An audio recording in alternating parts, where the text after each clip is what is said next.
สุขามปสกับพ่อนุโมทนาเจริญพรเด้อประธานเมย์ละเมย์เนาะเมย์ผู้เพชรเมย์ละเมย์เนาะอนุโมทนามีทั้งสุดชนเผ่าโอ้ยจบงามหลายเด้อเนาะมีสุดชนเผ่าเพื่อนว่าเผ่ามงเนาะเอากาศอนุโมทนาเนาะเผ่าได้ก็เป็นคนลาวซาบุญเอาบริษัทนอกจาก ETL แล้วก็ยังมีบริษัท CPF บอกCBF บอกโอ้ยโคศกนี่กะหน้าตาดีอย่างเดียวแต่สายตาสั่น เอามากันได้เด้อ CBF บอกเอามาบอกเลยบริษัท CBF มาแล้ว โอ้ยดอกเดืองแล้ว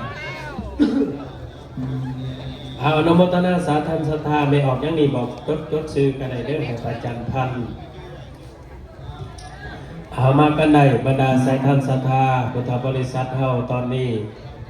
เนาะ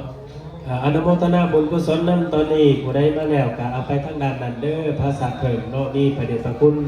พระท่านใหญ่มหาบุญส่วนพันธวงศ์ในนามของประธานอปสศูนย์กลางประธานอปสนครหลวงพอท่านใหญ่ขมันศรีสวัสดิ์ของประธานอปสนครหลวงอาจารย์ใหญ่บุญเสยพอภาสิทธิ์ของประธานอปสนครหลวงเราเอาในมรครูบาอาจารย์เขามานั่งทั้งด้านได้ตื่นเด้อกันหน่อยเด้อ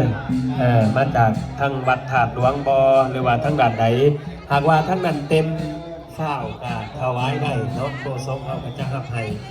ทางพระอาจารย์คุณท่านแก้ววุฒิกองพระอาจารย์คำลาพระอาจารย์มหาเวียงศักดิ์และก็หลายๆองค์เนาะได้ตอนรับ